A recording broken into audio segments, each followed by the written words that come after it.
Hello student, I am Sonam. Welcome back to my YouTube channel Apna Vidyalaya. आज के इस video में हम आप सभी को बताएंगे क्लास 10 विज्ञान का बिल्कुल वायरल पेपर, जो कि आप सभी के बोर्ड एग्जाम 2024 में बिल्कुल यही पेपर आएगा। अगर आप लोग इस पूरे पेपर की तैयारी कर लेते हो तो आप सभी का इस बार बोर्ड एग्जाम में 70 नंबर बिल्कुल पक्का है। ये मेरी 100% गारंटी है। ठीक है, बिल्कुल यही पेपर आएगा आप सभी के बोर्ड एग्जाम में, क्योंकि ये जो पेपर हम आप सभी को बता रहे हैं ये बिल्कुल बोर्ड का पेपर है आप सभी का। और यहाँ पे हम आप सभी को इस पूरे पेपर में जितने भी क्वेश्चन है सभी के उत्तर के साथ बताएंगे, बिल्कुल हल के साथ। सभी जितने भी ऑब्जेक्टिव क्वेश्चन है उसको भी हम आपको हल करके बताएंगे। जितने भी 4 नंबर और 6 नंबर वाले क्वेश्चन है उसको भी हल करके बताएंगे। ठीक है, और साथ ही साथ हम आप सभी को जितना भी इसमें न्यूमेरिकल होते हैं, जो सवाल होते हैं, सभी को बहुत ही अच्छे तरीके से समझा करके सभी के उत्तर के साथ हम आप सभी को इस वीडियो में बताने वाले। तो आप लोग इस वीडियो को बिना स्किप के लास्ट तक देखिए। तो यहाँ पे देखिए, जो आप सभी का ये क्लास 10 साइंस का पेपर है, ठीक है, इसमें आपको सबसे पहले यहाँ पे अपनी 10 अंकों का रोल नंबर लिखना है और यहाँ पे पेपर में अपना नाम लिखना है। इसके बाद देखिए यहाँ पे जो आप सभी का ये विज्ञान का पेपर है 2024 का, इसमें इसका जो संकेतांक है वो 820 और DY है। ठीक है, और ये पेपर कोड होता है। इसके बाद देखिए आप सभी को इस पेपर में, बोर्ड के पेपर में आपको इसमें जो समय मिलेगा वो 3 घंटे 15 मिनट का समय मिलेगा। ठीक है, और ये जो आपका साइंस का पेपर है ये पूर्णांक 70 का रहेगा। अब यहाँ पे देखिए क्या है, इसमें कुछ निर्देश दिए। सबसे पहले आपको निर्देश भी पढ़ना है क्योंकि वो काफी इंपॉर्टेंट है आप सभी लोगों के लिए। सबसे पहले कि प्रारंभ के जो 15 मिनट आप सभी को दिए गए हैं, ठीक है, परीक्षार्थियों को वो इस पूरे प्रश्न पत्र को पढ़ने के लिए निर्धारित है। इसमें जितने भी क्वेश्चन है सभी को, ठीक है, आपको इस 15 मिनट में पढ़ना है। इसके बाद नेक्स्ट है कि प्रश्न पत्र जो है वो 2 खंडों में विभाजित है।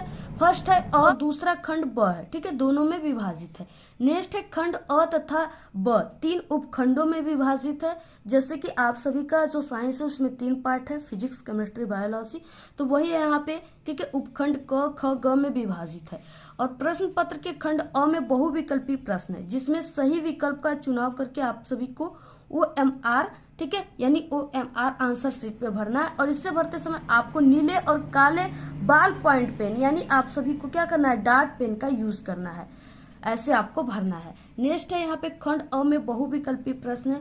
20 बहुविकल्पी क्वेश्चन है और ये क्या है, प्रत्येक क्वेश्चन 1 नंबर का है। 20 है तो यहाँ पे क्या हो गया, 20 नंबर का एक क्वेश्चन है। ठीक है, और इसके बाद यहाँ पे क्या है, प्रश्न पत्र के खंड अ के प्रश्नों को हल करने के लिए आपको, यानी जो 20 ऑब्जेक्टिव क्वेश्चन है वो हल करने के लिए आपको 1 घंटे का सिर्फ समय है, इससे बेसी आपको नहीं देना है। इसके बाद खंड बी जो है उसको हल करने के लिए ब को क्या है, आपको 2 घंटे का समय। इसमें आपका वर्णनात्मक फर्स्ट और वर्णनात्मक सेकेंड प्रश्न आएंगे, 4 और 6 नंबर वाले क्वेश्चन।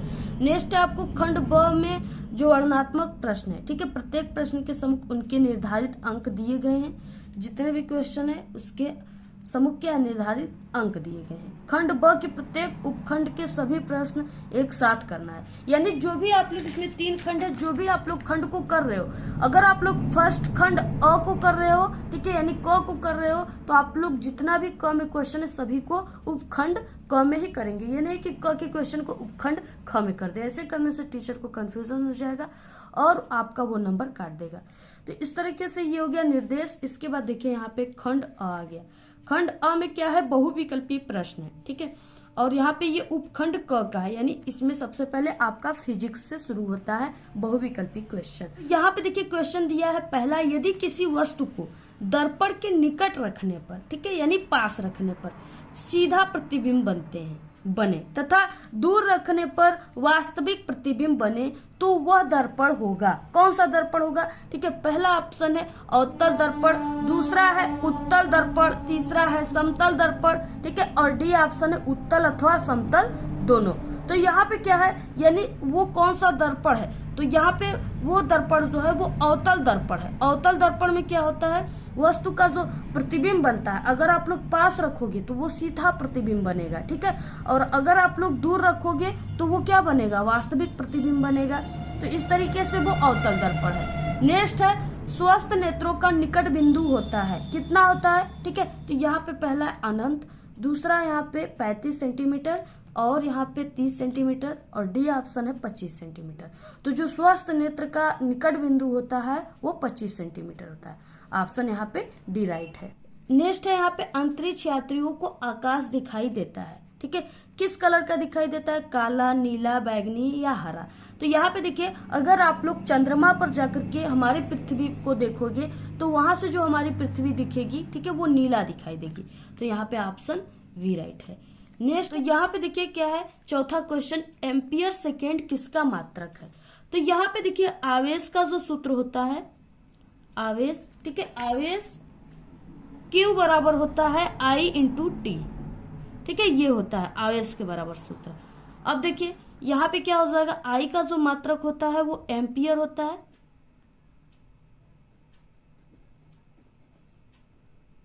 और यहाँ पे समय का मात्रक जो होता है वो सेकेंड होता है, ठीक है। और यहाँ पे पूछ रखा है एम्पियर सेकेंड किसका मात्रक है, तो ये किसके बराबर हो रहा है, यहाँ पे आवेश के बराबर, ठीक है। तो यहाँ पे क्या हो जाएगा, यहाँ पे ऑप्शन सी यानी आवेश का। इसके बाद नेक्स्ट क्वेश्चन है, एक माइक्रो ओम का मान होता है, ठीक है। तो देखिए माइक्रो ओम यानी कि यहाँ पे माइक्रो 10 की पावर -6 को क्या कहते हैं, माइक्रो कहते हैं, और यहाँ पे ओम पूछ रखा है। तो यहाँ पे क्या है ऑप्शन 10 की पावर -6 ओम, ये क्या ऑप्शन राइट है। और यहाँ पे अगर पूछ लेता कि 1 मिली ओम का मान क्या होता है, तो वो 10 की पावर -3, और 1 नैनो ओम का मान कितना होगा, तो वो 10 के पावर -9 ओम, ठीक है। तो इस तरीके से क्या है, यानी आपको यहाँ पे माइक्रो पूछा है तो वो 10 के पावर -6 ओम होगा। नेक्स्ट है यहाँ पे कि छठवां क्वेश्चन, 220 वोल्ट, ठीक है, और यहाँ पे 100 वाट के विद्युत बल्ब के तंतु का प्रतिरोध होगा। यानी यहाँ पे क्या है कि V का मान दे रखा है और ये पावर P का मान भी दे रखा है, और R बराबर क्वेश्चन मार्क, ठीक है। तो यहाँ पे देखिए किस तरह से ये हल होगा। तो आप सभी को हम बता दें कि यहाँ पे V का मान दिया था कितना, यहाँ पे 220, और P बराबर दिया था यानी पावर दिया था, वाट कितना दिया था, 100 वाट। तो इस तरीके से यहाँ पे R बराबर क्वेश्चन मार्क, प्रतिरोध बराबर क्वेश्चन मार्क, यानी हमें R का मान निकालना है। तो R बराबर जो इसका फॉर्मूला होता है वो V का स्क्वायर डिवाइड P होता है, ठीक है। इस फॉर्मूले पर आपको अब इसको मान को रखना है। तो यहाँ पे R बराबर हो जाएगा V का स्क्वायर, मतलब ये जो वोल्ट जो दिया है उसको आपको 2 बार रखना है, क्योंकि यहाँ पे V का स्क्वायर दिया है, ठीक है। तो यहाँ पे 220 इंटू 220 और डिवाइड यहाँ पे 100। अब देखिए एक लड्डू से एक लड्डू, ठीक है, चला गया, इसके बाद एक लड्डू से एक लड्डू मर गया। अब इसके बाद यहाँ पे देखिए R इक्वल 22/हम क्या होता है, 484, ठीक है, और यहाँ पे प्रतिरोध का मात्रक ओम होता है। तो ये हो गया इसका आंसर। तो यहाँ पे 484 ओम कहाँ पे दिया है, वही ऑप्शन बी में दिया है, 484 ओम, ऑप्शन यहाँ पे बी राइट है। नेक्स्ट क्वेश्चन है, सातवां, चुंबकीय क्षेत्र की तीव्रता का मात्रक है, तो कौन सा होता है, यहाँ पे टेस्ला, ओम, एम्पियर, वोल्ट, एम्पियर। तो यहाँ पे टेस्ला होता है, ठीक है, ऑप्शन ए राइट है। नेक्स्ट आ गया उपखंड ख, नौसादर को गर्म करने पर यह अमोनिया और हाइड्रोजन क्लोराइड में टूट जाता है, और ठंडे करने पर क्या होता है, संयोग से नौसादर बन जाता है। यह अभिक्रिया है, ये कौन सी अभिक्रिया है, यानी गर्म करने पर ये टूट जा रहा है, तो ये उष्मीय वियोजन अभिक्रिया है, उष्मा देने पर ये वियोजित हो जा रहा है, ठीक है, टूट जा रहा है। तो यहाँ पे पहला ऑप्शन राइट है। नेक्स्ट है, H2S विलयन का pH मान है। देखिए H2S जो है ये क्या है, अम्लीय है, और यहाँ पे क्या है, ये हाइड्रोजन सल्फाइड का सूत्र है, ठीक है। तो यहाँ पे ये अम्लीय होता है, तो अम्लीय का मान क्या होता है, 7 से कम होता है, pH पैमाने में 7 से कम को अम्लीय कहते हैं। तो यहाँ पे क्या है, 7 से कम होता है, और यहाँ पे 7 से अधिक को क्षार कहते हैं, और सिर्फ 7 को क्या कहते हैं, उदासीन, जो कि जल आता है इसमें। तो इस तरीके से इसमें ऑप्शन सी राइट है। क्वेश्चन है, एसिटिक एसिड में क्रियात्मक समूह है, यानी एसिटिक एसिड जो है CH3COOH, इसमें पूछ रखा है क्रियात्मक समूह क्या है। तो यहाँ पे देखिए इसमें क्रियात्मक समूह जो है यहाँ पे COOH, जिसे कार्बोक्सिलिक अम्ल भी कहते हैं। तो यहाँ पे COOH, यानी ऑप्शन यहाँ पे क्या है, एकल one COOH, option C right है। नेक्स्ट है, लेड नाइट्रेट का रासायनिक सूत्र है। अब देखिए नाइट्रेट किसको कहते हैं, यहाँ पे NO3। अब यहाँ पे क्या है, लेड नाइट्रेट पूछ रखा है, तो यहाँ पे लेड का क्या होता है, PbNO3 का होल ट्वाइस। तो यहाँ पे ऑप्शन बी राइट है। नेक्स्ट है, 1 बिलियन में हाइड्रोक्साइड आयन का सांद्रण, यहाँ पे 1×10⁻⁻12 मोल प्रति लीटर है, तो इस बिलियन का pH मान होगा। इसको देखिए हम आपको सॉल्व करके बताते हैं, क्योंकि ऐसा क्वेश्चन आपके एग्जाम में जरूर आता है। यहाँ पे देखिए सबसे पहले जो OH माइनस यानी हाइड्रोक्सी आयन जो है इसका मान दिया है 1×10⁻⁻12 मोल प्रति लीटर।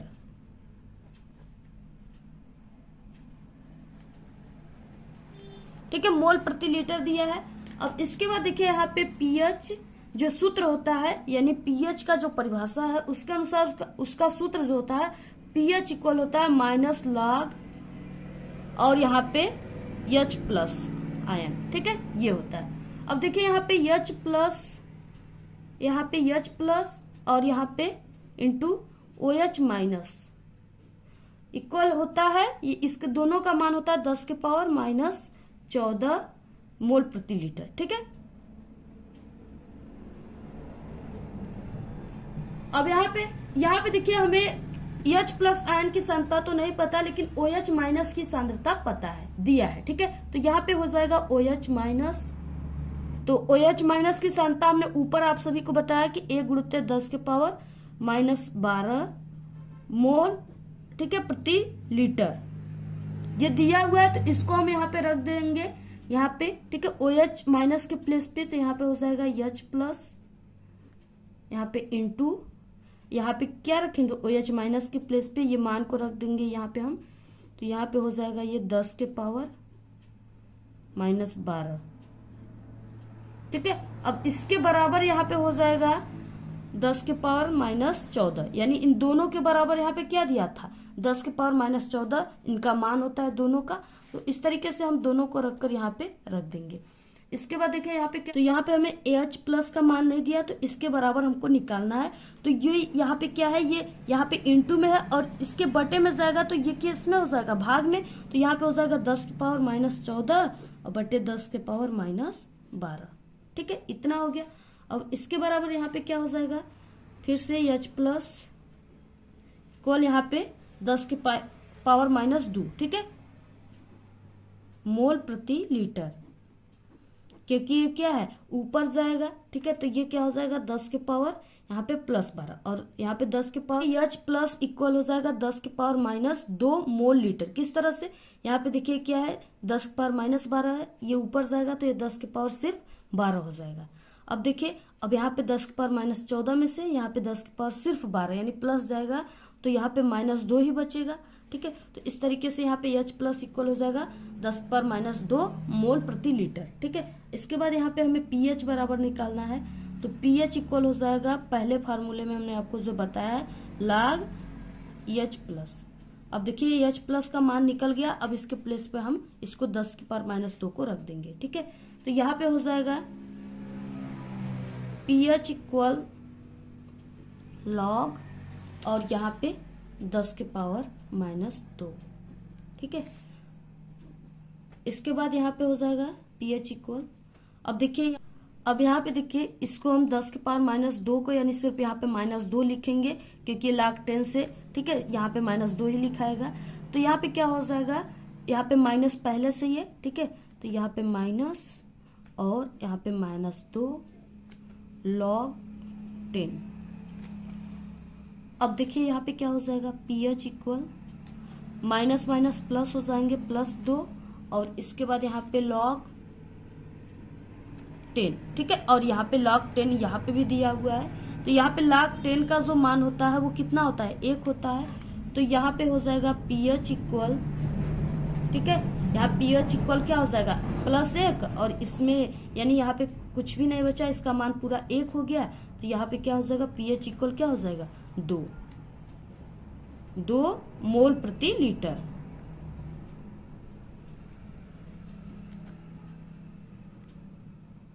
तो इसमें से कौन सा ऑप्शन राइट है, तो यहाँ पे इसमें से ऑप्शन ए। ठीक है, +2। नेक्स्ट अमलगम होते हैं। अमलगम देखिए, अमलगम मतलब क्या होता है, इसमें कई प्रकार की जो है धातुएं मिली होती है। जैसे फैक्ट्रिया जो होती है कोई भी धातु को बनाती है तो उसमें से जितने भी यानी कचरे होते हैं उसमें क्या होता है कई प्रकार के धातु जो होते हैं वो मिले होते हैं, यानी उसको मिश्र धातु कहते हैं। ऑप्शन बी राइट है। अनॉक्सी शोषण में बनता है, अनॉक्सी शोषण में क्या बनता है, यहाँ पे C2H5OH। ठीक है, एथिल अल्कोहल बनता है। ऑप्शन ए राइट है। नेक्स्ट क्वेश्चन है, पराग नलियों की अंडाणु की तरफ वृद्धि किसके कारण होती है? ठीक है, तो वो रसोनुवर्तन और या इसको रसायनानुवर्तन के कारण कहते हैं। ठीक है, ऑप्शन बी राइट है। नेक्स्ट क्वेश्चन है, नीचे दी गई आहार श्रृंखला में मान लीजिए कि चौथे पोषी स्तर पे ऊर्जा की मात्रा 5 kg है, तो बताइए कि उत्पादक स्तर पर कितनी ऊर्जा उपलब्ध होगी। ठीक है, तो यहाँ पे क्या है, देखिए इसमें क्या है कि चौथे पर कितना है, 5 kg है, और जितना नीचे जाएगा उसका उतना ही ऊर्जा बढ़ता जाएगा, शून्य उसमें बढ़ता जाएगा। तो यहाँ पे क्या हो जाएगा, 5000 kg। ऑप्शन यहाँ पे क्या है, यहाँ पे 5000 kg। घास, टिड्डा, मेढक, सांप और बाज, इस तरह से इसमें चौथा ये है। दूसरा क्वेश्चन है, महासागरों से हम कौन सा ऊर्जा का स्रोत प्राप्त कर सकते हैं? तो देखिए ज्वारी ऊर्जा जो है महासागरों में होता है, तरंग ऊर्जा यानी तरंग समुद्र में होते हैं महासागरों में, और महासागर तापी ऊर्जा ये भी होता है, यानी ये सभी होते हैं। ऑप्शन यहाँ पे डी राइट है। सभी क्वेश्चन जितने भी बता रहे हैं सभी इंपॉर्टेंट है, क्योंकि ये पेपर ही बिल्कुल वायरल पेपर है। जितने भी इसमें क्वेश्चन रहेंगे हैं सभी इंपॉर्टेंट क्वेश्चन है, और आपके एग्जाम में ये सभी क्वेश्चन हर साल आते हैं और इस बार भी बिल्कुल यही पेपर आएगा। ठीक है, आप लोग इसको बिल्कुल तैयार कर लीजिए एक एक क्वेश्चन को, क्योंकि यही पेपर आएंगे, और अगर इस पूरे पेपर की तैयारी करके जाओगे तो आपका विज्ञान में, साइंस में पूरे के पूरे 70 नंबर आप लोग बिल्कुल आग लगा कर आओगे। ठीक है, तो यहाँ पे जल में घुलनशील होता है, तो यहाँ पे जल में घुलनशील विटामिन, यहाँ पे विटामिन सी होता है। नेक्स्ट, निम्नलिखित में से कौन टेस्टोस्टेरोन हार्मोन का कार्य नहीं है? ठीक है, तो वो टेस्टोस्टेरोन हार्मोन का कार्य जो है वो यहाँ पे शरीर वृद्धि के अनुसार नई प्रजातियों की उत्पत्ति, ये क्या है, ये नहीं, ऑप्शन बी राइट है। नेक्स्ट है, यहाँ पे डार्विन के अनुसार नई प्रजातियों की उत्पत्ति होती है, तो डार्विन का जो यहाँ पे अनुसार जो नियम दिए गए थे वो उत्परिवर्तनवाद से। ठीक है, ऑप्शन यहाँ पे उत्परिवर्तन से, यानी यहाँ पे ऑप्शन बी राइट है। देखिए अब नेक्स्ट यहाँ पे क्वेश्चन आ गया आप सभी का 4 नंबर वाला क्वेश्चन, उपखंड क। ठीक है, तो इसमें क्या, ये आपके फिजिक्स से क्वेश्चन है। पहला क्वेश्चन है, यह कैसे ज्ञात होगा कि धारावाही तार चुंबकीय क्षेत्र उत्पन्न करता है? ठीक है, 4 नंबर का क्वेश्चन है। तो इसका, यदि किसी धारावाही तार के निकट एक चुंबकीय सुई रखी जाए, ठीक है, यानी यहाँ पे क्या है, इस तरह से ये धारावाही है और यहाँ पे ये तार है, इसके निकट क्या है, चुंबकीय सुई रखी जाए, इसके निकट एक चुंबकीय सुई रखी जा रही है इस तरह से। ठीक है, इधर नॉर्थ और इधर साउथ, तो इस तरीके से एक चुंबकीय सुई रखा जाए तो सुई अपनी सामान्य यानी उत्तर दक्षिण स्थिति में घूम जाती है। ये क्या करती है, उत्तर से दक्षिण की स्थिति में वो ये घूमने लगती है। ठीक है, इस तरीके से ऐसे जाती है और इधर ऐसे जाती है, घूमने लगती है। अब क्या होता है, इसी प्रकार यदि धारावाही तार के समांतर दूसरा धारावाही तार जो गति के लिए स्वतंत्र हो, बिल्कुल घूमने के लिए स्वतंत्र हो, अपने स्थान पे रखा जाए, तो वो दूसरा धारावाही तार अपने स्थान से हट जाता है। वो क्या होता है, हट जाता है, और इससे सिद्ध होता है कि धारावाही तार से चुंबकीय क्षेत्र उत्पन्न होता है जो चुंबकीय सुई अथवा दूसरे धारावाही तार पे चुंबकीय बल लगाता है। इससे क्या होता है, चुंबकीय क्षेत्र में धारावाही उत्पन्न होता है। इस तरीके से ये आंसर है आप लोग। नेक्स्ट है, यहाँ पे हीरा क्यों चमकता है? ठीक है, ये भी 4 नंबर का क्वेश्चन है। तो यहाँ पे देखिए, हीरे से वायु में आने वाली किरण, ठीक है, जो यहाँ पे इस तरह से हीरा हो गया, ऐसे हीरा होते हैं। ठीक है, इस तरह से इसमें होता है, ऐसे भी हीरे होते हैं, हीरे के बहुत चीज बनते हैं। तो इस तरह से हीरा जो होता है वो कटे हुए कांच से बनते हैं। ठीक है, तो यहाँ पे हीरे से वायु में आने वाली किरण के लिए जो क्रांतिक कोण होता है, यानी सी, क्रांतिक कोण जो होता है वो बहुत ही कम होता है, केवल कितना होता है, 25 अंश होता है। अतः जब बाहर का प्रकाश किसी कटे हुए हीरे में प्रवेश करता है तो वो उसके भीतर विभिन्न तलों पर क्या करता है, बार बार पूर्ण परावर्तित होता रहता है। यानी अगर जो शीशा है, हीरा है, ठीक है, उसमें अगर प्रवेश करता है जो प्रकाश, तो वो उस हीरे में से जल्दी निकल नहीं पाता है, इसलिए हीरा क्या होता है, चमकता रहता है, सिर्फ वो एक ही जगह से निकल पाता है। तो यहाँ पे क्या है, देखिए अब इसमें प्रकाश किसी कटे हुए हीरे में प्रवेश करता है तो वो उसके भीतर विभिन्न तलों पर बार बार पूर्ण परावर्तित होता रहता है। जब किसी तल पर आपतन कोण यानी आपतन कोण, यहाँ पे आपतन कोण आई 25 अंश से कम हो जाता है, तब ही प्रकाश जो होता है वो हीरे से बाहर आ पाता है। इसी प्रकार हीरे में सभी दिशाओं में प्रवेश करने वाला जो प्रकाश है वो केवल कुछ ही दिशाओं में हीरे से बाहर निकलता है। अतः इन दिशाओं से देखने पर हीरा जो होता है वो अत्यंत चमकदार दिखाई देता है, इसलिए हीरा। नेक्स्ट क्वेश्चन है प्रतिरोध का मात्रक क्या होता है। ठीक है, तो प्रतिरोध का मात्रक जो होता है वो ओम होता है, जिसका सिंबल इस तरह से होता है। तो यहाँ पे प्रतिरोध का मात्रक ओम होता है। यल लंबाई तथा ए मोटाई। ठीक है, यल लंबाई का मान दिया है और ए जो है ये मोटाई का, क्षेत्रफल का। मोटाई के तार का प्रतिरोध 10 ओम है, यानी R बराबर 10 ओम है। इसी पदार्थ के एक अन्य तार जिसकी लंबाई यल बटे के 3 तथा मोटाई 3a हो, तो उसका प्रतिरोध क्या होगा, यानी यहाँ पे R1 बराबर R1 का प्रतिरोध बराबर क्वेश्चन मार्क। ठीक है, ये 4 नंबर का क्वेश्चन है।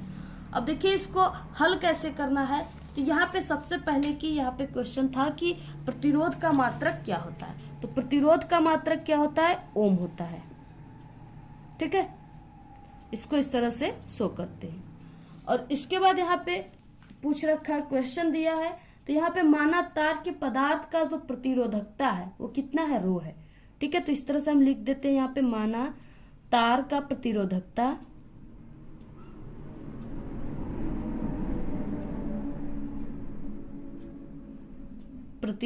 कितना दिया है, रो। ठीक है, इस तरह से ये रो बनता है, रो है। अब यहाँ पे R इक्वल क्या होता है, यहाँ पे रो इंटू यल डिवाइड ए। ठीक है, इतना। तो यानी पहले R का मान दिया है, इसमें R बराबर कितना दिया है, 10 ओम दिया था। तो यहाँ पे क्या है, यानी इसको R बराबर होता है रो इंटू यल डिवाइड ए। इसके पूरे के बराबर हम यहाँ पे R का मान 10 ओम रखते हैं। और देखिए यहाँ पे यदि यल बटे के 3, ठीक है, यल बटे के 3 लंबाई तथा 3a क्षेत्रफल के तार का प्रतिरोध R1 हो तो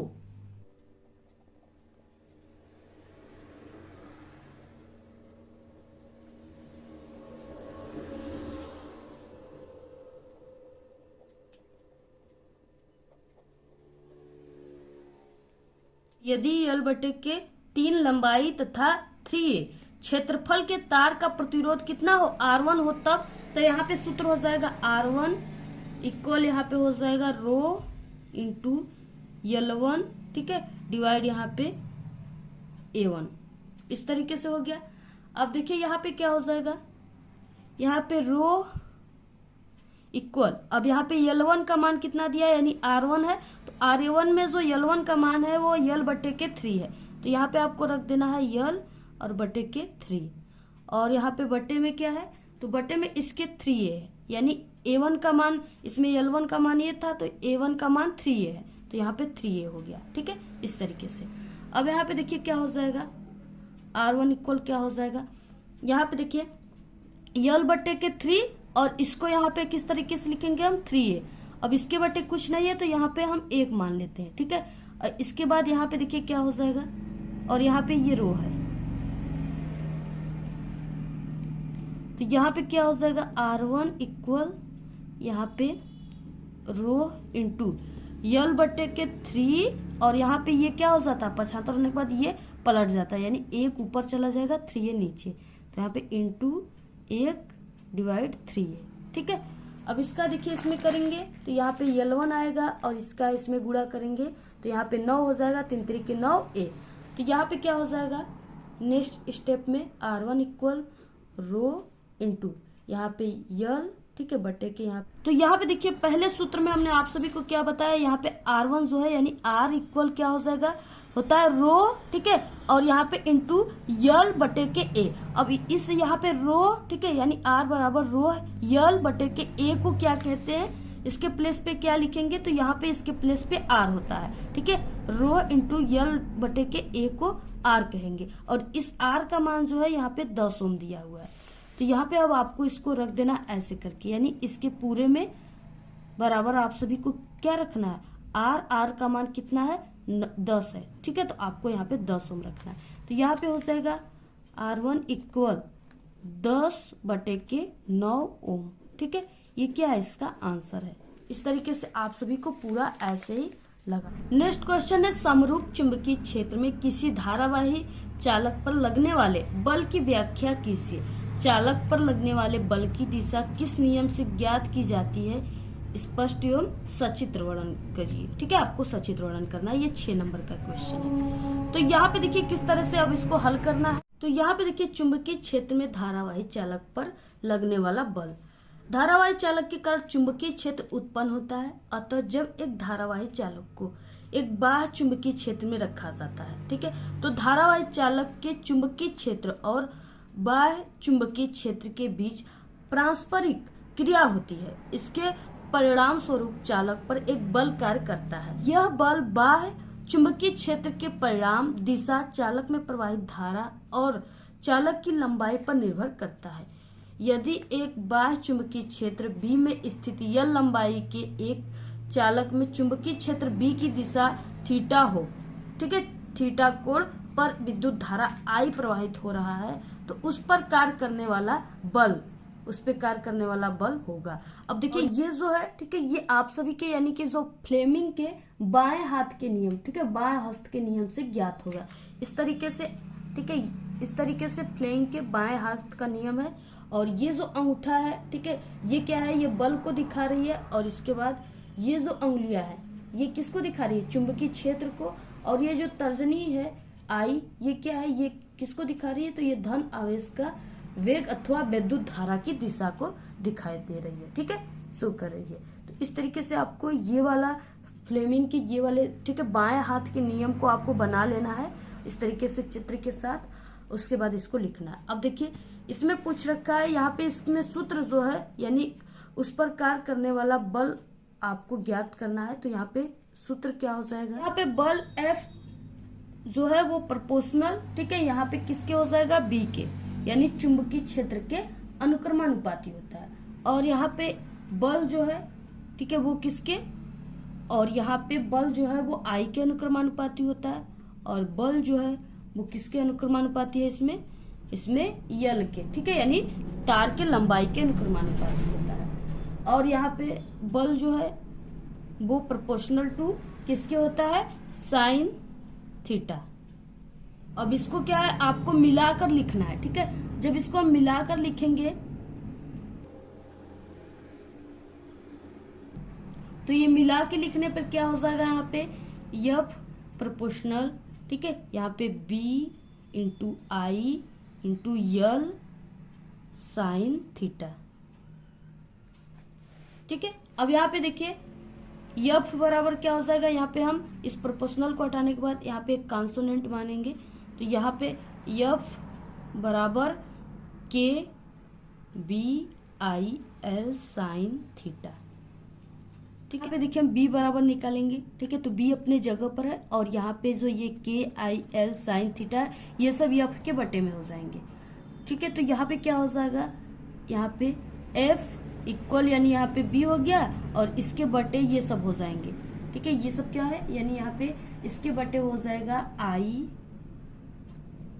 L साइन थीटा, ये K नहीं रहेगा। ठीक है, अब यहाँ पे देखिए यानी इसको B बराबर हम क्या लिख सकते हैं, F, अब बटे के यहाँ पे क्या हो जाएगा I L साइन थीटा। यहाँ पे देखिए L बराबर 1 हो जाएगा, ठीक है, I बराबर 1 एम्पियर हो जाएगा और थीटा बराबर 90 अंश हो जाएगा।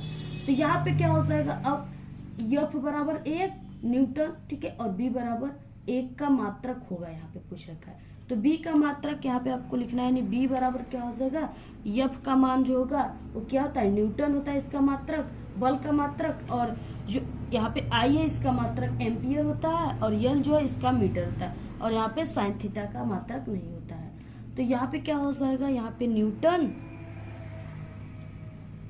और बटे में यहाँ पे एम्पियर इंटू यहाँ पे L का मीटर। ठीक है, तो यहाँ पे B बराबर क्या हो जाएगा, यानी B का चुंबकीय क्षेत्र का जो मात्रक होगा वो क्या हो जाएगा, यहाँ पे न्यूटन और यहाँ पे, ठीक है, एम्पियर एम्पियर पे -1, इस तरह से हम लिख सकते हैं, इंटू यहाँ पे मीटर पे -1, क्योंकि ये ऊपर आ गया। तो ये क्या है, इसका मात्रक होता है। इस तरीके से आप लोग ऐसे ही आप लोग इसको लिखिएगा, और साथ ही आप लोग इसका मात्रक भी जरूर लिखिएगा, ठीक है।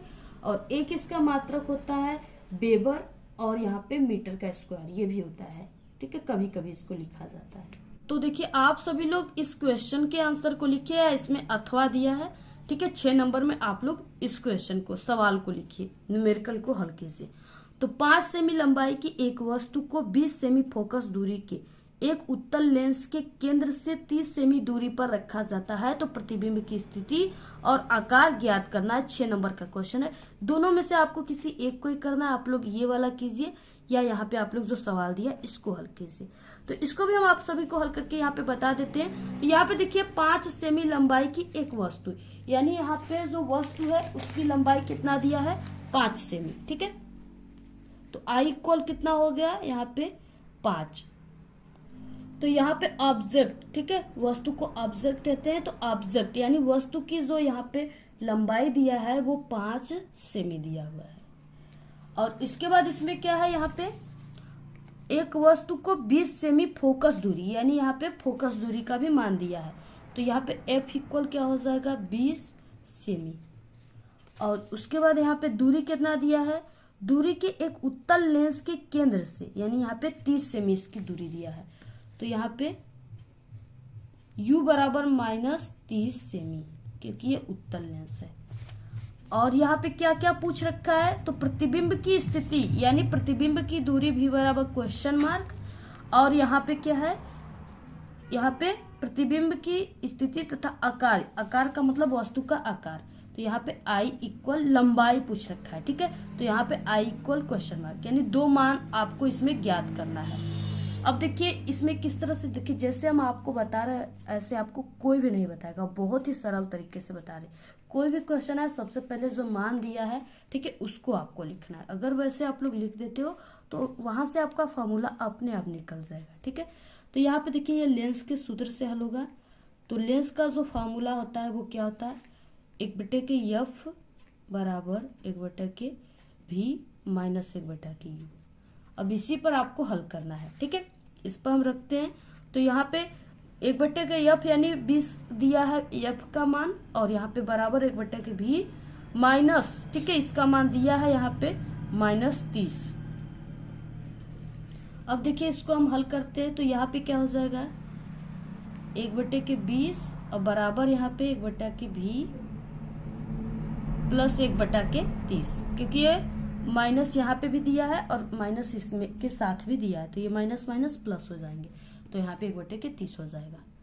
अब देखिए क्या हो जाएगा यहाँ पे, अब यहाँ पे देखिए 1/20 और ये जो प्लस में 1/30 है ये बराबर के इधर जाएगा, तो ये माइनस 1/30 हो जाएगा, ठीक है, बराबर 1/v। अब देखिए यहाँ पे क्या हो जाएगा, हमें 1/v का मान लिखना है। तो आप लोग इसको इस तरह से भी लिख सकते हैं, 1/v और यहाँ पे 1/20 माइनस 1/30, ऐसे भी आप लोग इसको लिख सकते हो, ठीक है। तो यहाँ पे देखिए क्या हो जाएगा, इसका हम इस तरह से एलसीएम लेंगे, ठीक है। तो वो कितना लेंगे, 60, यानी इसके एलसीएम कितना लिए 60, ठीक है। यानी इस दोनों अंक से ये 60 जो है कटना चाहिए। तो 20 के 20, 20 दूना 40, 20 तिहाई 60। तो यहाँ पे हो गया 3, ठीक है। और यहाँ पे क्या है, 30 के 30, 30 दूना 60, यानी यहाँ पे माइनस है तो -2, ठीक है। तो यहाँ पे कितना हो जाएगा, 1/v इक्वल कितना हो जाएगा, यहाँ पे 3 में से -2 गया तो 1 और बटे के 60। तो यहाँ पे v बराबर क्या हो जाएगा, यहाँ पे 60 सेमी, ठीक है। तो ये क्या हो गया, इसका आंसर हो गया 60 सेमी, v बराबर। अभी तो v का मान आया है, इसके बाद अभी हमको i का मान निकालना है। तो यहाँ पे आप लोग इस तरह से, ठीक है, इसका स्क्रीनशॉट लीजिए। इसी तरह से यह होगा, इस तरह से जो हमारा 60 आया है, ठीक है, यानी कि प्रतिबिंब लेंस की दूसरी ओर 60 सेमी की दूरी पर बनेगा, ठीक है। और इसके बाद देखिए यहाँ पे अब क्या होता है, वस्तु के यानी कि जो लंबाई निकालने का सूत्र होता है इक्वल यहाँ पे v/u, ठीक है, ये आवर्धन का सूत्र होता है। इससे अब हम आपको लंबाई किस तरह से निकालेंगे इसको दिखाएंगे। तो यहाँ पे i बटे के ओ का मान दिया था 5 सेमी, तो आपको 5 लिखना है बराबर। यहाँ पे भी का मान अभी हमने निकाला है, भी बराबर 60, तो आप सभी को यहाँ पे 60, और वस्तु का दूरी तो दिया ही था -30, तो इस तरह से आपको माइनस में लिख देना है। अब देखिए यहाँ पे i = 5 बटे के यहाँ पे कितना हो जाएगा, ये 30 से 60 कट गया, तो यहाँ पे कितना आ गया, यहाँ पे -2 आ गया। ठीक है, क्योंकि ये 2 बार में कटा है, तो यहाँ पे -2, तो इस तरह से -2 हो गया।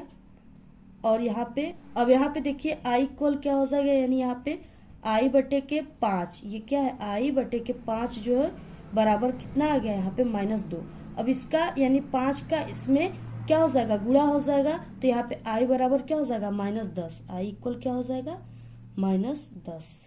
अब इसका जो मात्रक होता है वो भी सेमी में आएगा, तो यहाँ पे सेमी। यहाँ पे वस्तु की लंबाई यानी प्रतिबिंब की लंबाई i = यहाँ पे -10 सेमी है। ठीक है, यानी प्रतिबिंब, माइनस का मतलब क्या है कि प्रतिबिंब जो हमारा बनेगा वो क्या बनेगा, उल्टा बनेगा। क्या बनेगा, उल्टा। ठीक है, प्रतिबिंब उल्टा 10 सेमी ऊंचा बनेगा, ऊंचा होगा। ठीक है, इस तरह से आपको क्या करना है, इसको पूरे को लिखना है। ये इसका आंसर हो गया। अब देखिए नेक्स्ट उपखंड ख से है 25वां क्वेश्चन। सूचक क्या है, एक उदाहरण की सहायता से अम्ल क्षार सूचकों की अम्लीय तथा क्षारीय माध्यम में रंग परिवर्तन को स्पष्ट कीजिए। देखिए जो सूचक होता है यानी कि ये क्या करता है, रंग बदलने की सूचना देता है, उसी को सूचक कहते हैं। ठीक है, इसको हमने पहले से ही बता चुका अभी कल ही, तो आप लोग साइंस के प्लेलिस्ट में या हमारे चैनल पे विजिट करके आप लोग इस क्वेश्चन के आंसर को देख लीजिए। ये 4 नंबर का क्वेश्चन है। ठीक है, नेक्स्ट है यहाँ पे समझाइए कि क्यों सिल्वर नाइट्रेट के विलयन में कॉपर का तार डालने पर, ठीक है, विलयन का रंग होता है वो नीला हो जाता है, या AgNO3। ठीक है, इसमें ये बोल रहा है सिल्वर नाइट्रेट। तो आप सभी को इसको हल करना बहुत ही अच्छा है। नेक्स्ट है यहाँ पे साबुन क्या है, साबुन बनने की किसी एक विधि का वर्णन कीजिए। ठीक है, तो ये पोटेशियम हाइड्रोक्साइड या यहाँ पे सोडियम हाइड्रोक्साइड के जो अम्लीय विलयन यानी अम्लीय होता है CH3COOH, इससे क्रिया कराने पर साबुन बनता है। बहुत ही सरल है, हमने बहुत ही अच्छे तरीके से बताया है, और इस पूरे साबुन बनने की प्रक्रिया को साबुनीकरण कहते हैं। तो आप लोग इसका आंसर जाकर के देख लीजिएगा चैनल पे। ठीक है, प्लेलिस्ट में आप लोग देख लीजिएगा, सभी क्वेश्चन उसी में हम बताए हैं। नेक्स्ट है मेंडलीव की प्रारंभिक आवर्त सारणी के दोष बताइए और इसका निवारण मेंडलीव की संशोधित आवर्त सारणी में किस प्रकार किया गया है। 6 नंबर का क्वेश्चन है, इसका भी आंसर हमने आपको बताया पहले से, और आप लोग कमेंट करोगे तो एक नेक्स्ट पार्ट में इसके भी आंसर हम बता देंगे। ठीक है, क्योंकि ये वीडियो काफी लंबी हो जाएगी, इसलिए हम इसमें आपको नहीं इसका आंसर बता पाएंगे। नेक्स्ट है 28, पोषण क्या है, पोषण की आवश्यकता क्यों पड़ती है। तो ये क्वेश्चन, ठीक है, आने वाले जो वीडियो है उसमें हम आपको इस पोषण क्या है, पोषण की आवश्यकता क्यों होती है, इसके बारे में बताएंगे। हमें वन जीव का संरक्षण क्यों करना चाहिए, ये भी हमने, ठीक है, 2 दिन हो रहे हैं, इसका आंसर हमने बताया। आप लोग इसको लिख लीजिएगा, वहां से 4 नंबर का है। जीवाश्म क्या है, ये कैसे बनते हैं, ये भी क्वेश्चन का आंसर हमने बताए हैं। ठीक है, अभी कल ही बताया, आप लोग इसको भी जाकर देख लीजिएगा, बहुत इंपॉर्टेंट है। जितने भी ऐसे क्वेश्चन है ना, वेरी इंपॉर्टेंट है, हर साल आने वाले आपके बोर्ड एग्जाम में क्वेश्चन है। निषेचन किसे कहते हैं, द्विनिषेचन यानी डबल फर्टिलाइजेशन। ठीक है, एवं निषेचन नो प्रांत यानी निषेचन होने के बाद पुष्प में होने वाले परिवर्तन को समझाइए। तो यानी निषेचन किस तरह से होता है, ठीक है, तो वो जो फूल पुष्प होते हैं उसमें क्या होता है, परागकोश में परागकण पाए जाते हैं, और जो भी भौरा उस पे आता है जैसे उसमें बैठ जाता है तो उसके पैरों में छोटे छोटे, ठीक है, जो परागकण है वो चिपक जाते हैं, तो वो नर से मादा में चले जाते हैं, जिससे निषेचन की प्रक्रिया हो जाता है। और देखिए निषेचन के पश्चात जो फूल में परिवर्तन होता है वो क्या हो जाता है, यानी उसमें अंडाशय हो जाता है। ठीक है, अंडाशय बन जाता है, बीज उत्पन्न हो जाते हैं, तो इस तरह से उसमें यही परिवर्तन होते हैं। ये भी 6 नंबर के क्वेश्चन है। इसमें अथवा करके दिया, आप लोग 31 क्वेश्चन का ये वाला कीजिए, या यहाँ पे ये काफी इंपॉर्टेंट है, हर साल आता है। परिवार नियोजन की स्थायी विधियां कौन कौन सी है, किन्हीं 2 पर संक्षिप्त आपको टिप्पणी लिखना है। ठीक है, स्थायी विधियां जैसे है नसबंदी, ठीक है, महिला पुरुष नसबंदी जो होता है वो सब, और यही सब है, ये इसकी स्थायी विधियां है। बहुत ही अच्छा है, आप लोग इसको तैयार कर लीजिए। ठीक है। ये सभी क्वेश्चन है, सभी बहुत ही इंपॉर्टेंट है, बिल्कुल वायरल पेपर का वायरल क्वेश्चन है, आप लोग तैयार कर लीजिए, पक्का आएगा। और साथ ही साथ हमारे चैनल पे जितने भी क्लास 10 के साइंस के इंपॉर्टेंट क्वेश्चन आ रहे हैं, आप लोग उसको भी तैयार कीजिए, ठीक है। और आपको 3 न्यू मॉडल पेपर को हल करना है। हमने पहले से 2 मॉडल पेपर दे रखा है और एक ये, आप लोग पूरे मॉडल पेपर को सॉल्व कीजिए, तब जाकर आएगा आपका बोर्ड एग्जाम में 70 पूरा नंबर साइंस में। और डेली आप लोग हर एक चैप्टर से यानी टारगेट बनाइए, आपको 10 ऑब्जेक्टिव क्वेश्चन, ठीक है, साइंस के डेली तैयार करना है। तो आप लोग अगर इस तरह से पूरी तैयारी करते हो साइंस का, तब आपका 70 में 70 नंबर आएगा। तो आप लोग इस पेपर को अपने सभी दोस्तों में, जो भी आप लोग व्हाट्सएप ग्रुप पे अपने दोस्तों को जोड़े हो, ठीक है, ज्वाइन कराए हो, आप लोग उन सभी व्हाट्सएप ग्रुपों में शेयर कर दीजिए। और टेलीग्राम चैनल पे भी आप लोग शेयर कर दीजिए अपने, ठीक है। और अगर आपको इस पेपर की पूरी पीडीएफ चाहिए तो आप लोग हमारे टेलीग्राम चैनल को ज्वाइन कर लीजिए, उसका लिंक आपको इस वीडियो के डिस्क्रिप्शन में मिल जाएगा, ठीक है। वहां पे हम आपको पीडीएफ सेंड कर देंगे। और इस तरह से हमने, ठीक है, 2024 बोर्ड के सभी वायरल पेपर जितने भी है सब्जेक्ट के क्लास 10 के सभी बता चुके हैं। आप लोग चैनल पे विजिट करके जल्दी से उन सभी पेपर को देखिए और तैयार कर लीजिए। और अगर आप सभी का अर्धवार्षिक परीक्षा जो होता है, हाल ईयरली एग्जाम, वो कब है, ठीक है, आप लोग जरूर कमेंट करके बताइए कि हाँ वो कब है और आप लोग कहाँ से हो, ठीक है। तो हम आप सभी को पूरा उसी हिसाब से, जहां से भी हो आप लोग उसी हिसाब से हम आप सभी को सभी सब्जेक्ट का अर्धवार्षिक पेपर भी बहुत ही जल्द दे देंगे। तो आप लोग जरूर कमेंट करके बताइए। आज के इस वीडियो में सिर्फ इतना ही। आपको ये वीडियो कैसा लगा? अगर वीडियो पसंद आए तो एक बड़ा सा लाइक कर दे, चैनल पे नए तो सब्सक्राइब करके बेल आइकन को जरूर प्रेस कर दे। Thanks, all the very best, bye bye.